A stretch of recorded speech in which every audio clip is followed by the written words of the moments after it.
All right, let's talk about one of the trickiest parts of JavaScript. It's something that could be super powerful, but also, let's be honest, kind of confusing.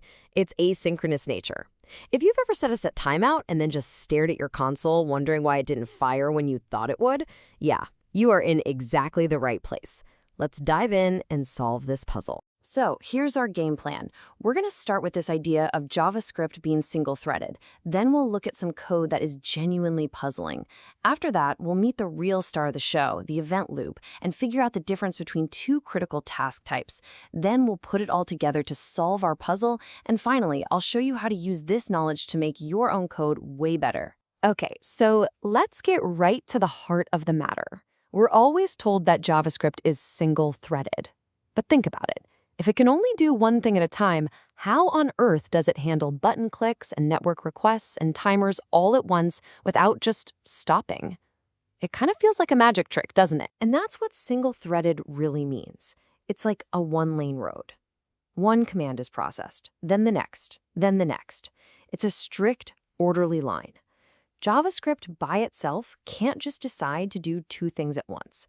And knowing this limitation is the key to understanding the brilliant way it gets around it. Okay, to really wrap our heads around this, we need to look at a classic piece of code. I'm telling you, this trips up even seasoned developers.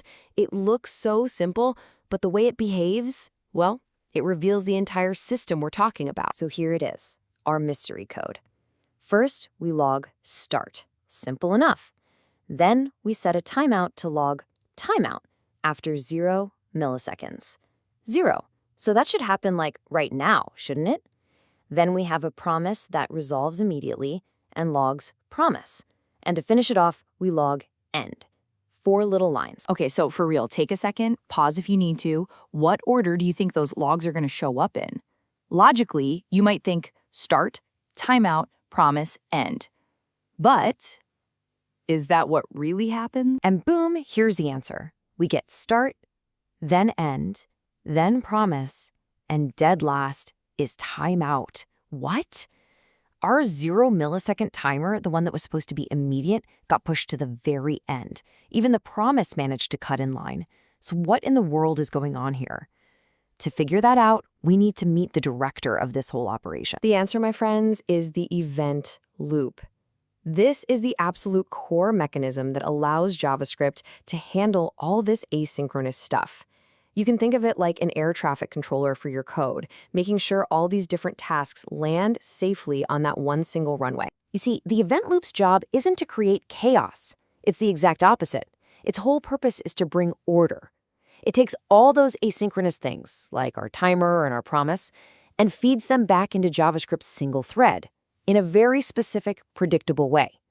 It's the secret sauce that lets a one-lane road handle the traffic of a superhighway. So how does it decide the order? This is the most important part.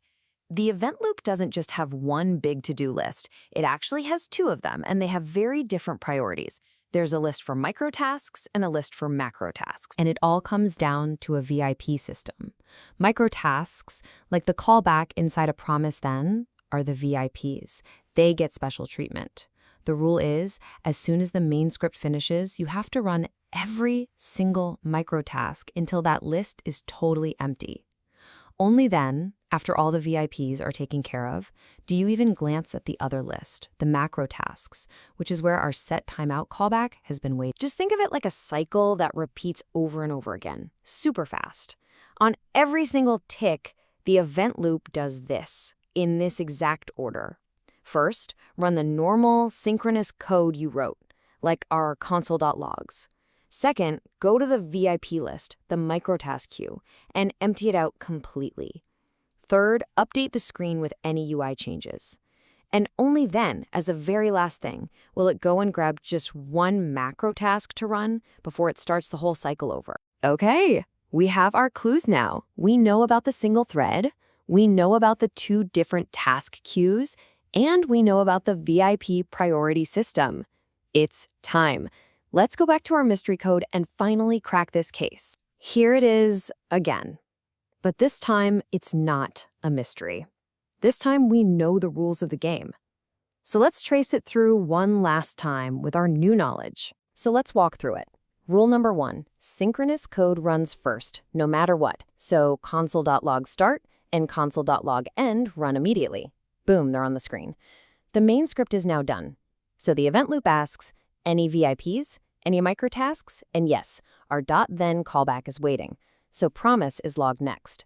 Finally, with the main script done and the microtask queue empty, the loop says, okay, is there anything in the regular queue?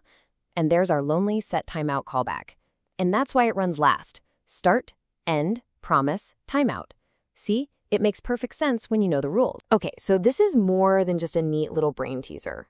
Understanding this flow is a total game changer for writing apps that feel fast and responsive. Let's talk about why this actually matters in the real world. Here's the critical takeaway. Because your regular code and all those VIP microtasks must run to completion first, if you have a really long, heavy calculation, it will block everything else. That setTimeout with a 0 delay, the one you think means run now, it has to just sit there and wait for your heavy code to finish. And while it's waiting, your entire user interface is frozen. Clicks don't work, scrolling stops. It's a bad experience. But knowing this gives you superpowers. Now you can use setTimeout FN0 on purpose to push a less important task to the next cycle, giving the browser a chance to breathe and stay responsive. And if you have something that needs to happen right away, but just after the current code, you can use a promise to schedule a high-priority microtask. But the golden rule, for sure, is to just avoid those big, long-running chunks of synchronous code that jam up the whole system. Okay, time for the final exam. Let's put your new knowledge to the test. Here's one last snippet. We log 1, schedule a timeout for 2, a promise for 3, and then this new thing, queue microtask for 4, and finally, we log 5. And a little hint, queue microtask, well, it does exactly what its name says it does. It adds a microtask to the VIP queue. You have all the rules now. You know about the main call stack, you know about the VIP microtask queue, and you know about the macrotask queue. So can you trace the execution and predict the final output? Pause and give it a shot. Because once you can solve this puzzle, you've unlocked the key to writing truly professional, non-blocking, asynchronous JavaScript. Thanks for joining me.